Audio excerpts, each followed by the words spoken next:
So hello friends, कैसे हैं आप लोग। आज हम पढ़ेंगे ग्रेविटेशन चैप्टर का पार्ट 2 को, क्लास 9 का ग्रेविटेशन चैप्टर, फिजिक्स का चैप्टर नंबर 3 है मेरे ख्याल से ये। हाँ, तो आज हम पढ़ेंगे इसी को। ये पार्ट 2 है, पार्ट 1 नहीं देखा है तो जल्दी जाकर देख लो पार्ट 1। डिस्क्रिप्शन में लिंक होगा, नहीं होगा तो फिर आप मेरे चैनल पर जाकर जल्दी से देख लो, क्योंकि पार्ट 1 के बिना को कुछ समझ नहीं आएगा। हमने बड़े अच्छे तरीके से वहाँ पर पार्ट 1 में क्लियर किया है। बस एक बात याद रखना, वहाँ मैंने गलती से 6.67 हमारी जो कैपिटल जी की वैल्यू आती है, आप बस याद रखिए 6.67 इंटू 10⁻⁻11 न्यूटन लिखा होगा वहाँ पर। वो असल में बाद में न्यूटन नहीं है, वो है न्यूटन मीटर स्क्वेयर पर kilogram square. I am sorry for the mistake, but या इट्स दैट। तो अब आगे बढ़ते हैं आज हम लोग पढ़ने वाले हैं फ्री फॉल से। फ्री फॉल बेसिकली क्या होता है, क्या लगता है आपको फ्री फॉल क्या होता है। हाँ, मैं फ्री फायर की बात नहीं कर रहा हूँ, जानता हूँ मेरे आधे जो जितने पढ़ते हैं मुझसे सारे फ्री फायर खेलते हैं आधे उनमें से, बट या फ्री फायर की बात नहीं, यहाँ फ्री फॉल की बात हो रही है। ये बात अलग है कि यहाँ पर भी लोगों ने फ्री में ही फॉल करना है जैसे कि फ्री फॉल करके पबजी के फ्री फायर क्लब में पढ़ गए आप लोग, but no, it's not like that even. हम लोग इसको थोड़ा चेंज करके पढ़ते हैं। फ्री फॉल, पहले इसकी डेफिनेशन पढ़ लेते हैं। The motion of a body towards the earth when only and only the gravitational force of earth, that is gravity, acts on it is called free fall. समझ गए आप लोग मैं क्या कह रहा हूँ। इसका मतलब क्या हुआ, बेसिकली मैं मतलब समझा देता हूँ आपको। इसका मतलब ये हुआ कि एक बॉडी का वो मोशन जब वो नीचे गिर रही हो, कि अर्थ की डायरेक्शन में गिर रही हो, अर्थ के सेंटर, यहाँ पर अर्थ की डायरेक्शन लिखा है बट मैं आपको बता दूं कि अर्थ के सेंटर की डायरेक्शन में गिर रही हो, तो उसको हम लोग कहते हैं फ्री फॉल। बस इतना ही है ये। आपको समझ आ गया, कुछ डेफिनेशन लर्न कर लेनी है ताकि आप लोगों के फुल मार्क्स आ सके एग्जाम में। आगे बढ़ते हैं हम लोग। अब यहाँ पर हमें बताया गया Italian physicist Galileo Galilei found that if there were no air, then all the body having different masses when dropped simultaneously from the same height would hit the ground at same time. इसका मतलब ये है कि महान physicist Galileo Galilei ने पाया कि जब आप किन्हीं दो चीज़ों को, जब कहीं मान लीजिए आप किसी ऐसी जगह पे हैं जहाँ एयर नहीं है, आप किसी ऐसी जगह पर हैं जहाँ एयर नहीं है, वहाँ से अगर आप किसी चीज़ को गिराएंगे, दो चीज़ों को, तो अगर आप उनको साथ में गिराएंगे, साइमल्टेनियसली का मतलब साथ में गिराएंगे, तो वो एक ही टाइम पे नीचे गिरेंगी। बेसिकली इसका कहने का मतलब यही है। और फिर अदर फिजिसिस्ट, एक और फिजिसिस्ट थे जिनका नाम था रॉबर्ट बॉयल है, उन्होंने यही सेम चीज़ कही, बट इसमें थोड़ा सा ट्विस्ट डाल दिया इन्होंने उस ना हवा, मतलब कि उस जगह जहाँ पर हवा ना हो, उसको उन्होंने नाम दे दिया वैक्यूम। वैक्यूम हम जानते हैं क्या होता है, vacuum means nothing. Vacuum means जहाँ कुछ ना हो। हम सब लोग जानते हैं कि हमारा अर्थ जहाँ पर है उसके आसपास सिर्फ वैक्यूम है। उसके बाद आते हैं हमारे अदर प्लैनेट्स, और मान लीजिए जितना भी आपका सेलेस्टियल ऑब्जेक्ट्स है, सेलेस्टियल ऑब्जेक्ट्स आप लोग जानते हैं क्या होता है, उनके अलावा हमारे स्पेस में सब कुछ क्या है, वैक्यूम, ऐसा भी साइंटिस्ट मानते हैं। और अगर मैं अपनी स्पेस एंथुसियास्ट नाम बिखेरूं तो इसमें डार्क मैटर इंक्लूड नहीं होता। डार्क मैटर और डार्क एनर्जी इसमें इंक्लूड नहीं होती। अगर आपको इनके बारे में नहीं पता तो बिल्कुल टेंशन मत लीजिए, ये एक्स्ट्रा साइंटिफिक बातें कह रहा हूँ मैं कुछ, ताकि आप लोगों को पता चले कि मैं कितना नॉलेजेबल हूँ। ठीक है, तुम लोगों को मज़ा आना चाहिए, तुम लोगों को पता होना चाहिए कि हाँ भाई ऐसा कुछ होता है। मैं तुम्हें बस हिंट दे रहा हूँ कि ऐसा कुछ होता है, तुम लोग ताकि इसको आराम से आगे जाके जब तुम्हें इसका टॉपिक आए तो तुम लोग पढ़ सको। ठीक है, मेरे को इसके बारे में पहले से पता है क्योंकि मैं ज़्यादा पढ़ता हूँ थोड़ा सा, है ना। तुम लोग भी पढ़ो मेरी तरह, तुम लोग भी मेरी सारी वीडियो देखो, मेरे को सब्सक्राइब कर लो, तुम लोगों के भी मज़े लग जाएंगे। ठीक है, आगे बढ़ते हैं। फिर इन्होंने क्या किया, इन्होंने एक इंस्ट्रूमेंट बनाया। इन्होंने क्या बनाया, एक इंस्ट्रूमेंट बनाया जिसको ऐसे, उसमें एक चैम्बर था, बेसिकली एक ऐसा चैम्बर था, और उसके अंदर यहाँ पर इन लोगों ने होल कर रखा था। यहाँ उन्होंने एक फैदर को डाल रखा था इसके ऊपर, इन्होंने इसके अंदर एक फैदर और एक सिक्के को डाल रखा था। बेसिकली एक फैदर और एक सिक्का। अब इन्होंने सबसे पहले तो इसके अंदर से हवा निकाल ली थी पूरी, इसको पूरा वैक्यूम बना था, मतलब कि इसके अंदर कुछ ना हो, सिर्फ फैदर, उसके अलावा इसमें कुछ ना हो, वैक्यूम मतलब कि हवा ना हो। बस बेसिकली आप ये समझ लो कि हवा नहीं थी उसमें। फिर जब इन्होंने इन दोनों को साथ में गिराया, अब नॉर्मली जब आप किसी एक डिस्टेंस से फैदर और स्टोन को गिराओगे तो बताओ नीचे पहले कौन बसेगा, ऑफ कोर्स कौन पहुंचेगा फेदर को आने में? देखो फेदर तो पहले इधर को जाएगा, फिर इधर को जाएगा, फिर इधर को जाएगा, फिर इधर को जाएगा। अब स्टोन तो सीधा नीचे गिर जाएगा। तो बेसिकली वो तब होता है जब एयर की प्रेजेंस हो उस जगह पे। अब बेसिकली अगर एयर की प्रेजेंस नहीं होगी तो ना कोई प्रेशर लगाएंगे ना ही कुछ होगा। इसके वजह से क्या होगा कि आपके पास एक बहुत अच्छा क्या बोल सकते हैं एडवांटेज हो जाएगा कि आप लोग आराम से इसको कर सकते हैं। मतलब कि वो फेदर नीचे गिर जाएगा और हमारे पास एक एडवांटेज हो जाएगा कि हर एक चीज़ सेम टाइम पे नीचे गिर रही है। मैं पता नहीं अभी क्या बोलने लग गया था, सॉरी डिस्टर्बेंस के लिए, मेरे दिमाग में कुछ और डिस्टर्बेंस आ गई थी। Here we get to know that all freely falling objects fall towards the earth with the same acceleration, and acceleration produced in all the falling bodies for the feeling for the bodies in the same and does not depend upon the mass of the following body. Basically यहाँ पर यही कहा गया है कि acceleration उनकी same हो जाएगी क्योंकि वो प्रेशर नहीं लग रहा होगा नीचे की तरफ से। जब नीचे की तरफ से प्रेशर नहीं लगेगा दोनों साइमल्टेनियसली सेम टाइम पे ही गिरेंगे। उनको क्या होगा ऐसा जो उनको थोड़ा तेज़ कर देगा? कुछ भी ऐसा नहीं है। ग्रेविटी हम लोग जानते हैं, आगे मैं आपको बता दूंगा क्यों नहीं होगा ऐसा। ग्रेविटी क्यों नहीं बढ़ेगी उस भारी ऑब्जेक्ट में बताऊँगा आपको। हाँ, तो आगे हम लोग देखते हैं एक्सलरेशन ड्यू टू ग्रेविटी। अब ग्रेविटी के कारण एक्सलरेशन क्या होता है? एक्सलरेशन हमको क्या याद है पिछले फर्स्ट चैप्टर में से? एक्सलरेशन क्या होता है? जब भी किसी चीज़ की वेलोसिटी एक कांस्टेंट रेट से बढ़ती है उसको हम कहते हैं कांस्टेंट रेट नहीं कह सकते, किसी रेट से बढ़ती है उसको हम क्या कहते हैं? एक्सलरेशन।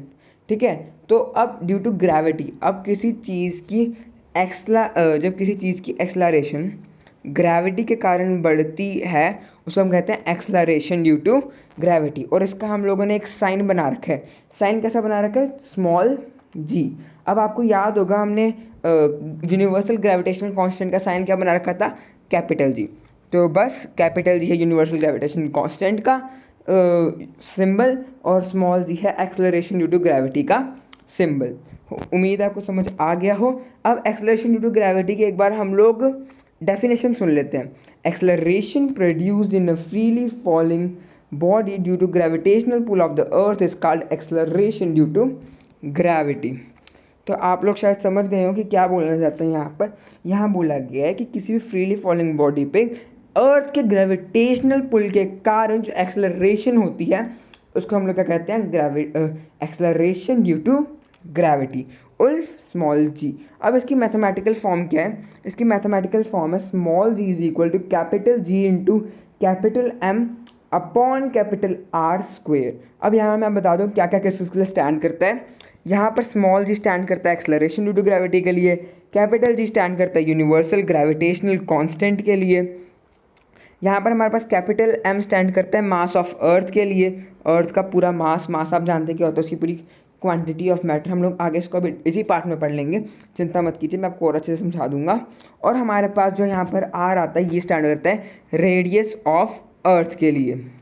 अब यहाँ पर बेसिकली कभी कभी यहाँ पर ई का साइन भी लगाया जाता है इनके लिए, जो बताता है कि ये अर्थ का है। ठीक है, बेसिकली इसको बताने के लिए होता है। आगे हम लोग आते हैं now how it came. Basically ये निकला कैसे, आप लोगों को जानना तो होगा कि ये निकला कैसे। यहाँ पर मैंने अपनी जो रेफरेंस बुक है उसके पेजेस डाल रखे हैं ताकि आप लोगों को समझ आ जाए अच्छे से। अब देखिए यहाँ पर क्या होता है कि हमने पहले पिछले पार्ट में पढ़ा था कि फोर्स कैसे निकलती है, हमारी ग्रेविटेशनल फोर्स कैसे निकलती है? Capital G into small M into M1 M2। यहाँ M1 को इन्होंने स्मॉल m डिनोट कर रखा है, मतलब कि मास ऑफ ऑब्जेक्ट, जो ऑब्जेक्ट फॉल कर रहा है, और कैपिटल M का यहाँ बता रखा है जो अर्थ का मास है, और radius of earth square, radius of अर्थ का स्क्वायर। अब हम सब लोग जानते हैं फोर्स की वैल्यू क्या होती है? मास इंटू एक्सेलरेशन, लेकिन यहाँ लिख रखा है मास इंटू जी। तो आप लोग सोच रहे होंगे mass into acceleration due to gravity कैसे हो गया? क्योंकि हम लोग जानते हैं कि ग्रेविटी जी किसको डिनोट करता है? Acceleration due to gravity. तो इसलिए हम लोग यहाँ पर किस एक्सेलरेशन की बात करने वाले हैं? जो ग्रेविटी के कारण एक्सेलरेशन हो रही है हम उसी की बात करने वाले हैं। तो हमने इसको सिंपली जी लिख दिया ताकि कोई भी कंफ्यूजन ना रहे। अब यहाँ पर हमारे पास ये तो आ गया एक्सेलरेशन ड्यू टू ग्रेविटी का। अब आगे देखें हम लोग तो हमारे पास आता। अब हम लोगों ने क्या किया ना कि f की जगह हमने mg को डाल दिया, m इंटू जी, और यहाँ पर वो कांस्टेंट है जो पहले था, है ना। अब यहाँ पर m से कट इस वाले m से कट गया ये वाला m, इसके कारण क्या हुआ, ये बन गया g is equal to G M. यहाँ पर हम लोग जानते हैं कि मैथमेटिकल रूल्स के हिसाब से ये क्या बन जाएगा हमारे पास, ये बन जाएगा हमारा g is equal to G M upon R square, जहाँ मैंने बता रखा है g is equal to acceleration due to gravity, g is equal to universal gravitational constant, r is equal to radius of earth, m is equal to mass of earth. अब हमें पता चल गया कि E किसके लिए स्टैंड करता है, हमारे अर्थ के लिए। E स्टैंड करता है अर्थ के लिए। Now there is one question for you with its answer good for you. Basically यहाँ पर मैंने आपके लिए क्वेश्चन और आंसर दोनों डाल रखे हैं ताकि आप लोग आराम से इसको कर सको। यहाँ पर हमें बता रखा है find the value of acceleration due to gravity. हमें वैल्यू फाइंड करनी है एक्सेलरेशन ड्यू टू ग्रेविटी की। अब हमें पता है क्या है वैल्यू उसकी, पता है g is equal to G M upon R square, है ना। अब इतना तो पता है हमें, लेकिन अभी हमें अगर इसकी वैल्यू फाइंड करनी है तो पहले हमें क्या क्या पता होना चाहिए, मास of earth and radius of अर्थ। क्योंकि हमें पता है ग्रेविटेशनल कांस्टेंट की वैल्यू, तो हमें पता है ग्रेविटेशनल कांस्टेंट की वैल्यू क्या है, 6.67 इंटू 10⁻⁻11 न्यूटन मीटर स्क्वायर पर किलोग्राम स्क्वायर। जो मैंने पिछली वीडियो में बताया था न्यूटन मीटर स्क्वायर वाला, जो मैंने आपको अभी इस वीडियो में बताया कि वो वैल्यू गलती से गलत लिख दी थी मैंने, वो एक्चुअली मेरे कुछ प्रॉब्लम के कारण हो गया था, मेरे को माफ़ कर दीजिएगा उसके लिए। आप ये वीडियो देख रहे हैं, मेरे को बहुत अच्छा लगा, मैं कितनी माफ़ी मांगूंगा यार। आगे बढ़ते हैं, ठीक है। तो अब हमें पता है मास ऑफ अर्थ कितना निकलता है हमारा, 6 इंटू 10⁻24 kg। अगर इसको आप नंबर में नोट करने लगेंगे तो आप समझ लीजिए कि 6 के पीछे 24 जीरो kg यहाँ पर आ जाएगा आंसर। और रेडियस ऑफ अर्थ आएगा हमारे पास 6.4 10⁻6 मीटर। अब आप लोग सोच रहे होंगे कि हमने यहाँ पर 6.4 10⁻6 क्यों लिखा, हम लोग इसको सीधा 64 इंटू 10⁻5 भी तो लिख सकते थे, उससे तो ज़्यादा आसान हो जाता। लेकिन आप सब लोगों को पता होगा कि बेसिकली एक्यूरेट वैल्यूज़ भी कह सकते हैं, और आप कह सकते हैं कि थोड़ा अच्छा दिखाने के लिए या फिर साइंटिफिक वैल्यूज़ में हमेशा डेसिमल लगा दिया जाता है। एक जैसे कि आप लाइट की स्पीड को भी अगर आप देखेंगे ना तो उसमें भी डेसिमल लगा दिया जाता है जब निकालते हैं उसको। बेसिकली आप हायर एजुकेशन में और डीपली पढ़ेंगे इसको। अभी मैं आपको बस इतना ही हिंट दे सकता हूँ कि ऐसा क्यों है, क्योंकि मेरे को भी नहीं पता। बेसिकली जितना मेरे को पता है मैं आपको बता रहा हूँ, ठीक है। आगे आता है radius of earth. Radius of earth कितना मिलेगा हमें, 6.4 into 10⁻6 metre. Radius of earth हमें कितना मिलेगा, 6.4 इंटू 10⁻6 मीटर।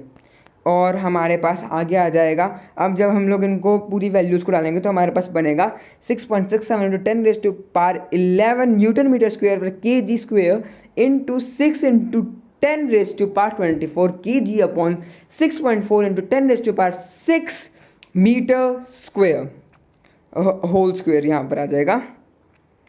तो अब आप समझ गए होंगे कि यहाँ पर क्या हो रहा है। जब हम इसकी पूरी कैलकुलेशन करेंगे तो हमारे पास आ जाएगा 9.8 मीटर पर सेकंड स्क्वायर। तो अब हमें पता चल चुका है कि स्मॉल जी की वैल्यू कितनी होती है, 9.8 मीटर पर सेकंड स्क्वायर। बट अगर आप इसको ध्यान से सोचो तो क्या ये 9.8 मीटर पर सेकंड स्क्वायर ही है, क्योंकि अब हम सब तो जानते हैं कि अर्थ बेसिकली प्योर सर्कल नहीं है, ये थोड़ा सा ओवलेट शेप का, मतलब कि ओवलेट शेप भी नहीं कह सकते।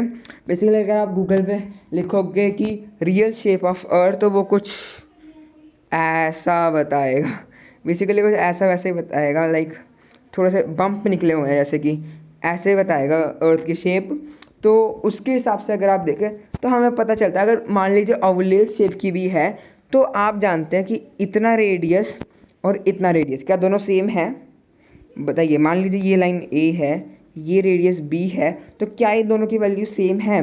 बेसिकली इन दोनों की वैल्यू तो सेम है ही नहीं। हम लोग जानते हैं A ज़्यादा लंबा है, B ज़्यादा छोटा है। तो आप बता दीजिए कि क्या अगर हम लोग इसको यहाँ पर अपनी वैल्यूज़ में डालेंगे तो आप ही बताइए, क्या अब यहाँ पर 6.4 तो वो रहेगा नहीं, कहीं पर ये हो जाएगा 6.3, कहीं पर हो जाएगा 6.8 या 5 या 6, है ना। तो वैल्यू तो सेम निकलेगी नहीं, क्योंकि यहाँ पर हमारा रेडियस कम आ गया। तो हमें पता है कि जहाँ रेडियस ज़्यादा निकलेगा वहाँ पर 9.8 मीटर से कम आएगी वैल्यू, है ना। और जहाँ पर ज़्यादा निकले जहाँ पर कम निकलेगा रेडियस वहाँ 9.8 से ज़्यादा आएगी। तो बेसिकली ये इन्वर्सली प्रोपोर्शनल है। मैंने आपको इन्वर्सली प्रोपोर्शनल बताया था क्या होता है पिछली वीडियो में, आप ध्यान से जाकर उसको आपने सुना होगा। तो आगे बढ़ते हैं हम लोग कि अगर ये सेम नहीं है तो हम लोगों ने कौन सी रेडियस ली है जिसकी वजह से हमारा 9.8 आ रहा है। तो हमने लिया है सी लेवल पे जो रेडियस रहती है, क्योंकि हम सब लोग जानते हैं कि बम्स जो बने रहते हैं वो होते हैं लैंड पे, माउंटेन्स और हमारी जितनी भी रीफ्स होती हैं वो सारी होती हैं लैंड पे, है ना। वाटर लेवल तो हमारा सेम ही है पूरे अर्थ पे। तो उसके कारण हम लोग क्या करते हैं कि इसकी वैल्यू हम लोग सी लेवल के हिसाब से लेते हैं। बेसिकली इसको ओशियन लेवल बोलना चाहिए, सी लेवल बोल रखा है, बट हमें पता है क्या बोलना चाहते हैं ये लोग, ठीक है। अब आप लोग बोलोगे टाइड्स के कारण तो वाटर कभी कभी ऊपर भी उड़ जाता है, फिर क्या करोगे आप। तो मैं आपको बता दूं कि टाइड के कारण वाटर उठता तो होगा, बट इतना तो नहीं उठता होगा ना कि उसकी वैल्यू 1 किलोमीटर ही उड़ जाए। बेसिकली वो कुछ मीटर उठता होगा, लाइक बेसिकली 20 मीटर्स और समथिंग लाइक दैट। तो एवरेज पे अगर आप लेके चलोगे तो बेसिकली इतना ही आ जाएगा। अब देखिए ना, कहाँ 20 मीटर और कहाँ हमारे 1000 metre is equal to 1 kilometre, basically आप जानते होंगे। तो आप देखिए ना कितना फ़र्क पड़ ही जाएगा सी लेवल पे टाइड्स आने से, है ना। तो अगर हम आगे देखें तो अब आपको ये भी पता होना चाहिए कि सबसे ज़्यादा कौन सी सबसे कम कौन सी है और ये वेरिएशंस आती कैसी हैं। तो जैसे कि हमें पता है अगर वो ओवलेट शेप की है हमारी अर्थ तो इक्वेटर वाला जो रेडियस जा रहा होगा वो रेडियस होगा ज़्यादा। तो बेसिकली इक्वेटर पे आएगी हमारी वैल्यू कम। ऐसे सबसे कम आती है हमारी on equator which is 9.78 metre पर सेकेंड स्क्वेयर। अब देख लीजिए कितना बड़ा डिफरेंस आ गया, पूरे दो कितने का, पूरे 0.02 मीटर पर सेकेंड स्क्वेयर का डिफरेंस आ गया है हमारे पास। और अगर हम लोग ऑन पोल्स पे देखें तो हाईएस्ट निकलते हैं 9.83, क्योंकि यहाँ पर रेडियस कम होता है तो वैल्यू भी ज़्यादा निकलेगी। 9.83 निकलती जो है हाईएस्ट। बेसिकली हमारी बुक में ये बता रखा है, वी डोंट नो कि क्या है सच्चाई, अभी हमें पता नहीं। अगर हम बड़े साइंटिस्ट बन गए कभी तो हमें पता चल जाएगी। अभी आप लोग इतना ही जान के रखिए, हो सकता है ये वैरी करती हो, कि हो सकता है ये अलग हो। तो आप लोगों को डरने की जरूरत नहीं है, आप लोग बस अभी इसको पढ़ लीजिए, इसको आपने बस एग्जाम में छाप के आ जाना है।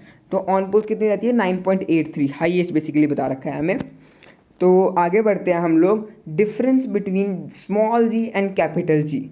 अब हमें यहाँ पर डिफरेंस दे रखा है, तो आप लोग इसे एक बार वीडियो को पॉज करके अच्छे से पढ़ लीजिए ताकि आप लोगों को एकदम क्लियर हो जाए इनका डिफरेंस, कि भाई कहीं ये स्मॉल जी कैपिटल जी तो नहीं, कहीं ये कैपिटल जी स्मॉल जी तो नहीं, अरे ये क्या हो रहा है, अरे मेरा दिमाग फट रहा है। ऐसे आपके रिएक्शंस ना निकले, इसलिए आपके लिए अच्छा रहेगा कि आप इसे पढ़ लें। तो जल्दी से वीडियो को पॉज करो, I am giving you 3 seconds, video pause करो और पढ़ लो। तब तक मैं अपने लिए एक स्माइली ड्रॉ करता हूँ। हाँ तो करो करो करो, ही स्माइली ड्रॉ कर ली। चलो आगे बढ़ते हैं। आगे आता है equation for motion for an object moving under gravity. अब हम सब लोग जानते हैं कि इक्वेशंस ऑफ मोशन कहाँ मिले थे हमें, चैप्टर नंबर 1 में। वो थे इक्वेशंस ऑफ मोशन, मतलब कि जब कोई चीज़ मोशन में होती है तो उनकी कोई इक्वेशंस बना रखी है ताकि हम लोग उनको निकाल सकें, ठीक है। तो यहाँ पर भी हमें अब ग्रेविटी के अंडर मूव कर रही है तो बेसिकली उसकी इक्वेशंस भी चेंज हो जाएंगी, क्योंकि यहाँ पर एक्सलरेशन हमारी तो ग्रेविटी हो गई। यहाँ पर जिस एक्सलरेशन की हम लोग बात करेंगे वो होगी हमारे ग्रेविटी, तो इनमें थोड़ा सा चेंज आएगा यहाँ पर। तो हम लोग एक बार उसको पढ़ लेते हैं। तो यहाँ बता रखा है equations of motions under freely falling bodies. हम सब लोग जानते हैं कि अर्थ के ऊपर जो चीज़ गिर रही होती है उसको हम कहते हैं फ्रीली फॉलिंग ऑब्जेक्ट, है ना, यही कहेंगे ना। तो फिर अब इसके लिए जो ग्रेविटी, जितना ये पास आता जाएगा उतनी ही ग्रेविटी बढ़ती जाएगी, क्योंकि हम लोग जानते हैं जितना डिस्टेंस कम होगा उतनी ही ग्रेविटी बढ़ेगी। तो इसके कारण क्या होगा हमारे पास, इसके कारण हमारे पास ये होगा कि यहाँ पर प्लस का साइन कांस्टेंट रहेगा, मतलब कि यहाँ पर बस हम लोग क्या करेंगे, ए की जगह हम लोग लगा देंगे जी, ए की जगह हम लोग क्या लगा देंगे जी। तो हमारा बन जाएगा v is equal to U plus G T. अब s is equal to U T plus half A T square क्या बन जाएगा हमारे पास, h is equal to U T plus half G T square. अब आप लोग बोलोगे यहाँ तो s था, यहाँ पर h कैसे आ गया। तो यहाँ पर हम लोग जानते हैं ये s किस लिए हो रहा है, ये एच डिनोट कर रहा है डिस्टेंस। और जब कोई चीज़ नीचे गिर रही होती है तो उसकी हम लोग क्या मेजर करते हैं, डिस्टेंस को क्या बोलते हैं, हम लोग बोलते हैं उसको हाइट। तो यहाँ पर बेसिकली हाइट बता दिया गया है, आप लोग टेंशन लेने की ज़रूरत नहीं है, इससे बेसिकली सब कुछ हमारा सेम टू सेम ही है। अब सॉरी ये मैंने क्या दबा दिया, सॉरी मैं इसको निकलता हूँ बाहर इससे। हाँ, तो अब यहाँ पर हमारे पास आता है v² plus u² plus 2as। अब यहाँ पर a की जगह आ जाएगा हमारे पास g और s की जगह आ जाएगा हमारे पास h। Remember it's this g is small g, ये g स्मॉल g है, कैपिटल G नहीं है। अब आगे आते हैं हम लोग अब यहाँ पर आ गया अपवर्ड मोशन। अब आप लोग जानते हैं जितना डिस्टेंस बढ़ेगा उतनी ही ग्रेविटी कम होगी। अब कम हो रही है तो हम लोग यहाँ पर लगाएंगे माइनस का साइन। हम लोग क्या लगाएंगे यहाँ पर, माइनस का साइन। तो हम लोग यहाँ पर बस ए जी ऐसे चेंज हो जाएगा। बस यहाँ पर हमने क्या करना है, जब भी अपवर्ड मोशन की बात की जाए तो हम लोग क्या लगाएंगे, माइनस का साइन, और जब भी लोअर मोशन की बात, फॉलिंग मोशन की बात की जाए तो हम लोग लगाएंगे प्लस का sign. You just have to remember this. Okay, आगे आते हैं हम लोग मास एंड वेट पर। मास एंड वेट अब आप सब लोग जानते हैं मास और वेट क्या होता है, क्या होता है मास और वेट। डिफरेंस बेसिकली अगर आपने पढ़ा नहीं होगा ना इसके बारे में तो आपको ज़्यादा पता नहीं चलेगा कि मास और वेट होता क्या है। मैं आपको बता रहा हूँ मास और वेट होता क्या है। आज आप सब कुछ भूल जाओ कि आपने आज तक क्या पता था, आपको मास क्या है, वेट क्या है। आप बस ये याद रखो कि अभी जो आप पढ़ोगे आज से वही आपके लिए सच है, तभी आप लोग इसको अच्छे से पढ़ पाओगे, वरना तो भाई आपके भी समझ के ऊपर से जाएगा।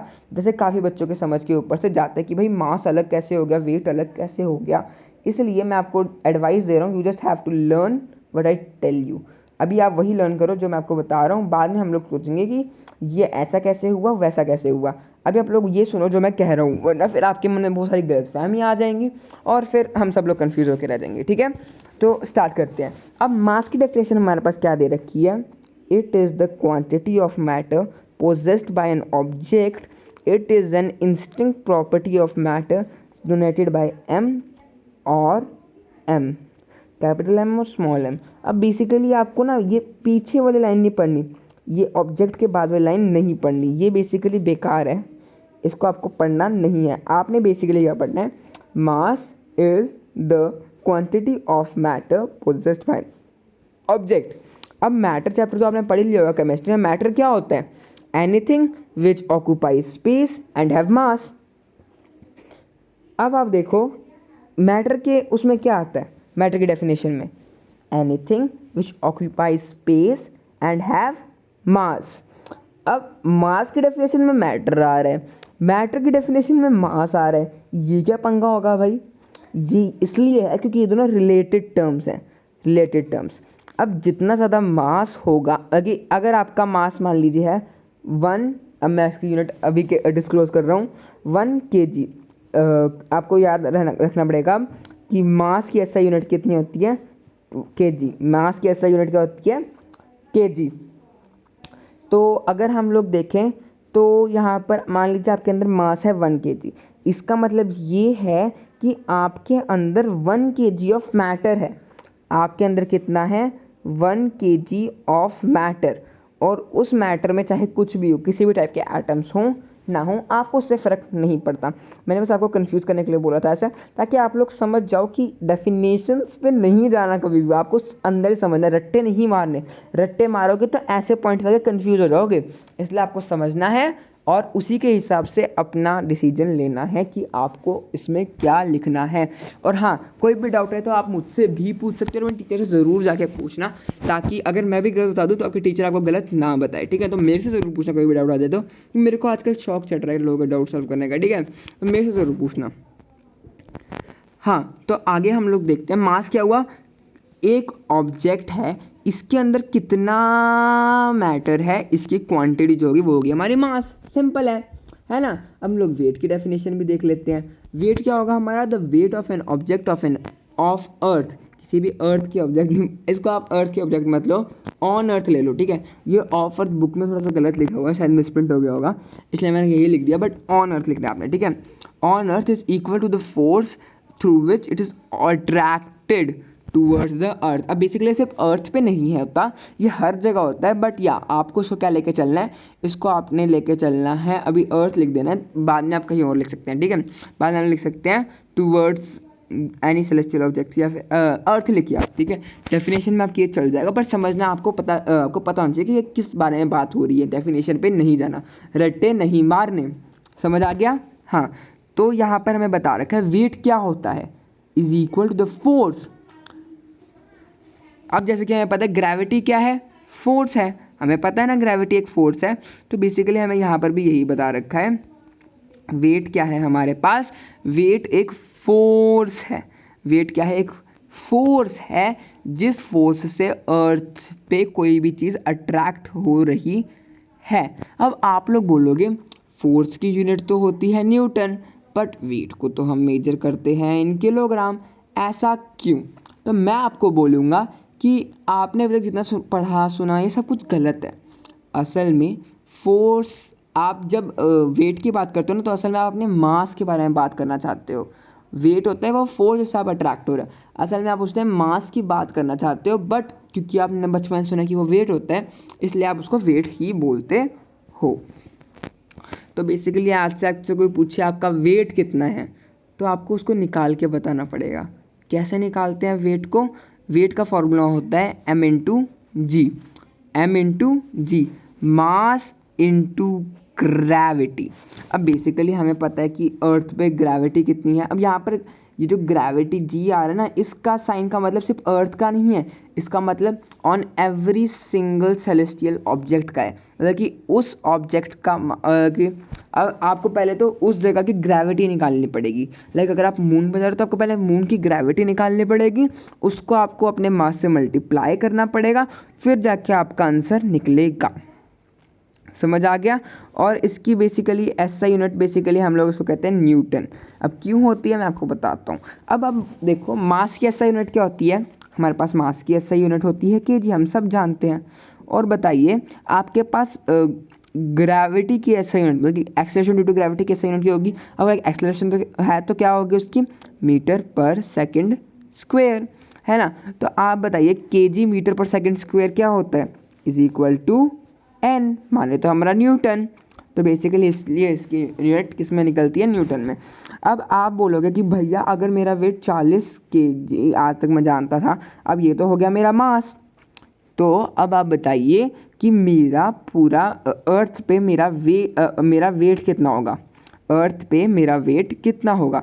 तो मैं बोलूँगा इसका मतलब होगा कि आपका 40 kg इंटू आप कर लो 9.8 मीटर पर सेकेंड स्क्वायर, आप मल्टीप्लाई करके देख सकते हो। नहीं तो अगर हम इसको अप्रॉक्स लेके चलें तो ये बन जाएगा 40 kg इंटू 10 मीटर पर सेकेंड स्क्वायर। अब यहाँ 10 क्यों लिया है कि 9.8 को अगर आप अप्रॉक्स करोगे तो आप ऐसे निकाल सकते हो, तो आंसर आ जाएगा आपका 400 न्यूटन। तो आपका वेट कितना हो गया, 400 न्यूटन। अब हाँ, आपका वेट 40 kg नहीं है, तो उसमें मेरी गलती नहीं है, फिट रहो थोड़ा मजाक कर रहा हूँ। आगे बढ़ते हैं हम लोग। तो यहाँ पर मैंने कुछ आपको इम्पोर्टेंट टॉपिक्स दे रखे हैं, यहाँ पर मैंने इनके सारे पॉइंट्स दे रखे हैं, आप एक बार इनको अच्छे से पढ़ लीजिए ताकि आपको पूरा क्लियर हो जाए। समझ गए? आपको एक बार पूरा क्लियर हो जाए तो आपको समझ आ जाएगा। अब यहाँ पर बीम बैलेंस एक वर्ड दे रखा है, मैं आपको बता दूँ। बीम बैलेंस एक मान सकते हैं आप कि ये एक इंस्ट्रूमेंट है, ठीक है। बेसिकली आप इसका आपके सिलेबस से कोई काम नहीं, इसलिए मैं आपको ज़्यादा पढ़ाऊंगा तो वरना आप कंफ्यूज होगे, ठीक है, वरना आप क्या हो जाओगे, कंफ्यूज होगे, इसलिए मैं आपको पढ़ा नहीं रहा हूँ। वरना मैं आपको ज़रूर पढ़ाता, आपको एक्स्ट्रा नॉलेज देने की, वैसे ही मेरे को बड़ी चट्टी पड़ी रहती है। बढ़िया। अब आप बोलोगे कि भैया अगर वेट फोर्स है तो इसका कोई सबूत है? मैं बोलूँगा हाँ। आप जिस मशीन से अपना वेट चेक करते हो, है ना, बता सकते हो उसमें कौन सा मैकेनिक यूज़ होता है? मैकेनिज्म क्या होता है? उसके अंदर एक स्प्रिंग होती है, उसके अंदर क्या होती है, एक स्प्रिंग होती है। तो जब आप इसके ऊपर खड़े होते हो तो ये स्प्रिंग हो जाती है प्रेस। अब जब ये स्प्रिंग प्रेस होती है तो जितनी ज़्यादा ये प्रेस हुई है ना, उसका लेवल आपको दिखता है मशीन के यहाँ पर। जितनी ज़्यादा प्रेस होगी उतना ही आपको अपना वेट दिखेगा। समझ आ गया? तो बेसिकली वो आपके मास की बात हो रही होती है, लेकिन इसको निकालते हम वेट निकालने के तरीके से हैं, इसलिए लोग इसमें कंफ्यूज हो जाते हैं। बेसिकली आपको ज़्यादा कंफ्यूज नहीं होना है, आपको बस और बस इसको समझ लेना है। यहाँ पर वेट के भी दे रखे हैं, आप इनको भी पढ़ सकते हैं। आप एक काम कीजिए, जल्दी से जाके ना वीडियो को पॉज कर लीजिए और आप पढ़ लीजिए, नहीं तो मैंने लिंक पूरे नोट्स का डाल दिया है डिस्क्रिप्शन में, आप जाके वहाँ से ले लीजिए और आपको बड़ा मज़ा आएगा मेरी तरफ से पढ़ने के लिए, ठीक है। यहाँ पर आता है हमारे पास डिफरेंस। मास और वेट का डिफरेंस आ जाता है हमारे पास यहाँ पर। आप एक बार इसकी जल्दी से पढ़ लीजिए इसको। और हाँ, एक बात याद रखना, जब भी आपके पास कोई डिफरेंस आए ना तो उसकी डेफिनेशन ज़रूर लिखिएगा पहले।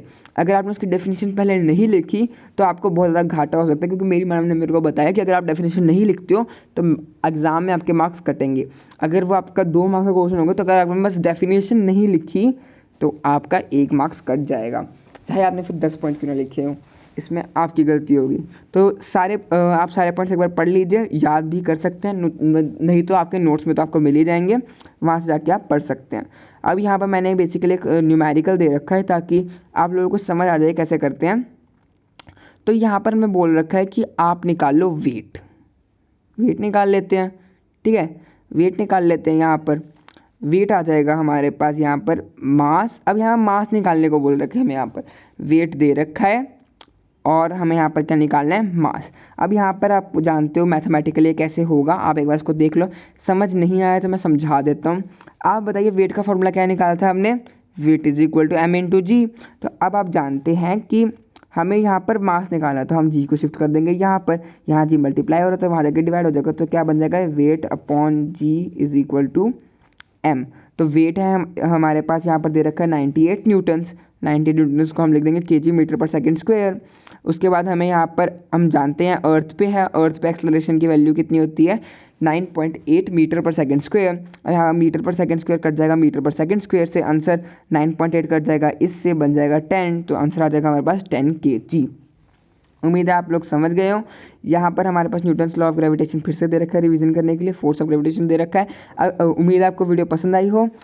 अब ये पार्ट तो हो गया। मेरे ख्याल से थ्रस्ट और प्रेशर रह गया है, अगर वो सच्ची में रहा है, बेसिकली वो ज़्यादा इंपॉर्टेंट नहीं है, बट या आपके लिए इंपॉर्टेंट है, तो मैं नेक्स्ट पार्ट में कवर कर लूँगा। और नेक्स्ट पार्ट में आएंगे आपके लिए इसके क्वेश्चन आंसर्स और न्यूमेरिकल्स। तो आज के लिए इतना ही, मिलते हैं नेक्स्ट वीडियो में। Till then tata bye bye, see you. बस आप सब्सक्राइब कर लो चैनल को, ताकि आप लोगों को नेक्स्ट पार्ट में मिल सके और पुराने पार्ट्स भी आप देख सको, क्योंकि मैं एसएसटी और साइंस में कुछ ज़्यादा ध्यान दे रहा हूँ, तो एसएसटी और साइंस आप मेरे से पढ़ सकते हो बेसिकली। तो bye bye, tata, see you.